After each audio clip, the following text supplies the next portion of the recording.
things that we're exploring at the moment is the relationship between the formal and the informal trade in terms of aflatoxin risk management. At the moment, production in Malawi is increasing rapidly and exports similarly are increasing, but most of it is going to regional markets, so Tanzania, South Africa, and at the moment less than 15% of the produce is exported. The vast majority is consumed locally in informal value chains.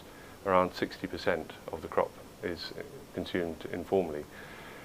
That poses a huge risk, and at the moment what we're trying to understand is how much of the crop that is contaminated is being consumed. Recent research by ICRISAT, which Twin has corroborated, suggests that smallholders are not sorting out nearly as much of the crop as you might expect.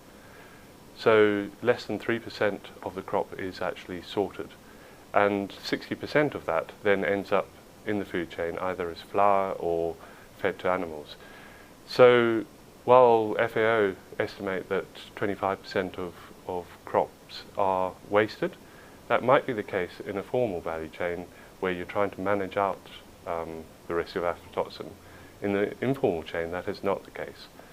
So we think there's a real role to be played to work with informal traders, to work with communities, to try and educate them on the aflatoxin risks from a public health perspective as well as an agronomic perspective. Aflatoxin contamination is estimated to impact something like 4.5 billion people. The main risk that people talk about is liver cancer, but there are a wide range of other impacts. These include immunosuppressants. It is implicated in terms of childhood stunting. So take a country like Malawi, 46% of children under the age of 5 are stunted, and if aflatoxin has a role to play in that, then that is going to be very significant. We believe that aflatoxin and food safety in particular should be considered in the Sustainable Development Goals as part of food security and nutrition. The definition for food security includes food safety and food safety for all consumers, and we believe that should include those involved in the formal and informal value chains.